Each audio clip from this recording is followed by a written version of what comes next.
Peringatan, kisah dan cerita yang ada di dalam video ini adalah bersifat podcast. Jadi tidak akan ada adegan atau video bergerak, hanya suara AI sahaja. Jika ada hal yang aneh dan tidak masuk akal di dalam video story AI ini, harap maklumi saja yang namanya kan story script dibuat oleh manusia. Sedangkan yang bersuara adalah AI. Anak-anak, cuba apa? Dan suruh para penonton yang dikenal sekalian jangan puas kat channel ini. Dan ikutlah setiap perjuangan yang akan sedang tiba. Full Palestina. Sejarah Syurah. Did you see the sunrise? Love between sacred and forbidden. Blind as a light, the end of the world for you. If you were the enemy of all creatures in the world, it doesn't matter as long as God is still waiting for his servant to repent. Dalam bayang-bayang fajar, di mana kesunyian semakin kuat, saya mencapai tangan anda. Walaupun saya tidak dibenarkan, jantung kita berdegup secara rahasia, irama yang tidak kelihatan antara yang suci dan yang tidak sepatutnya. Mereka melukis garisan dalam bintang di atas, tetapi saya masih melintasi mereka semuanya hanya untuk cinta. Bila anda melihat matahari terbit, apabila dunia kita mulai terbakar, cinta yang suci dan terlarang masih sesuatu yang tidak dapat kami pelajari.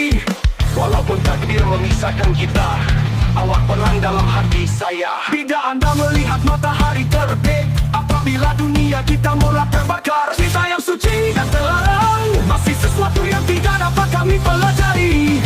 Walaupun takdir memisahkan kita, awak perang dalam hati saya. Bila anda melihat matahari terbit dan ingat semalam, did you see the sunrise? Love between sacred and forbidden. Blind as a light, the end of the world for you. If you were the enemy of all creatures in the world, as long as the darkness of lust is still in your body, it is like water that turns black. Smart Hero Oppo Reflex Season 2, Episod 2 Pencurian yang tidak disedari, Bahagian 1. Malam di Horizon City terasa sunyi. Alex Ripper dan Arvind Rendra, dua wira yang baru saja menewaskan Stellaron Zeton, melangkah ke dalam Palestine Cafe untuk mengisi perut mereka sebelum pulang. Mereka adalah pelanggan terakhir malam itu. Cahaya lampu neon di luar kafe berkelip-kelip sama, menambahkan suasana misteri.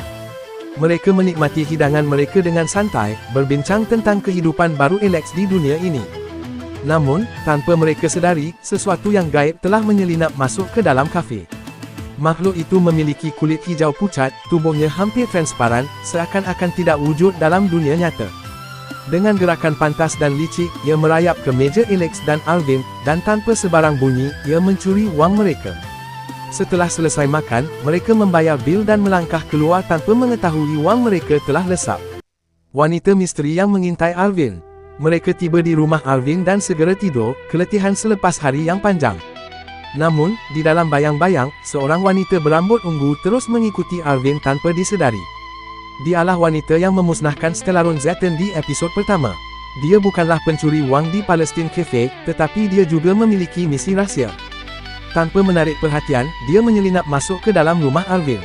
Tangannya yang halus menutup bibirnya sendiri, sementara tangan yang lain menghala ke arah bilik tidur Arvind. Dengan suara bisikan halus, dia berbisik, hanya satu langkah lagi, dan kau akan menjadi milikku, Senpai Tilt. Dia cuba melakukan sihir ciuman udara, tetapi entah mengapa, dia memilih untuk tidak meneruskannya. Dia hanya berdiri di sana, menatap Arvind yang sedang lena tidur, sebelum menghilang begitu sahaja. Keesokan paginya, malapetaka bermula. Pagi itu, Arvind terjaga dengan perasaan pelik. Dia melihat seluarnya basah, membuatkan dia segera bergegas ke bilik mandi untuk mandi wajib. Setelah bersiap, dia mengajak Alex berjalan-jalan ke Horizon City, ingin menunjukkan dunia baru ini kepada sahabat barunya. Namun, dalam perjalanan, polis tiba-tiba mengepung mereka. Oppo Reflex dan Vivo Common. Kalian ditangkap atas kesalahan mencuri. Suara tegas bergema di udara. Di hadapan mereka, seorang wanita berpakaian seragam polis dengan lencana negara Zenless Zone Zero melangkah mendekati. Dialah Superintendent Zhu Yuan, pegawai polis elit yang tidak pernah gagal menangkap penjenayah. Alex dan Arvind terpinga-pinga. Apa?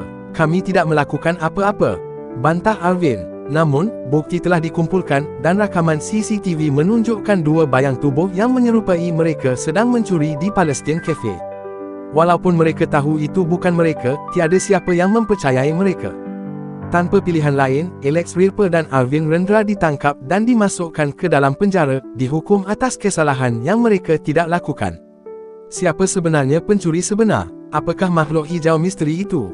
Apa motif sebenar wanita berambut ungu yang mengikuti Arvind? Bagaimana Oppo Reflex dan Vivo Common akan membersihkan nama mereka? Semua jawapan akan terungkap di episod 3, Pencurian yang Tidak Disedari, bahagian 2. Semoga dua wira kesayangan kita dapat bebas dari tuduhan palsu ini, amin.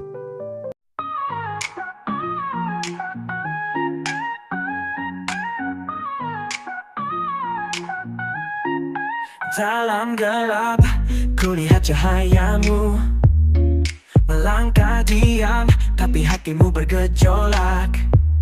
Tak perlu kata, hanya aksi yang bicara. Smart hero, luka bukanlah akhir segalanya. Tersakiti tapi tetap berdiri, kau ajarkan arti sejati refleksi hati. Cry high, baby meski langit runtuh, air mata jadi bintang di langkahmu.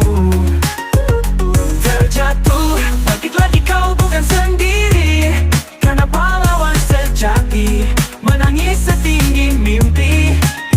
Setiap luka jadi bagian cerita. Musuh datang, tapi kau tak pernah gentar. Oppo Reflex, teknologi dan jiwa bersatu dalam nyala yang tak akan padam. Tersesat namun kau tetap berani, kau tunjukkan jalan pulang cahaya abadi.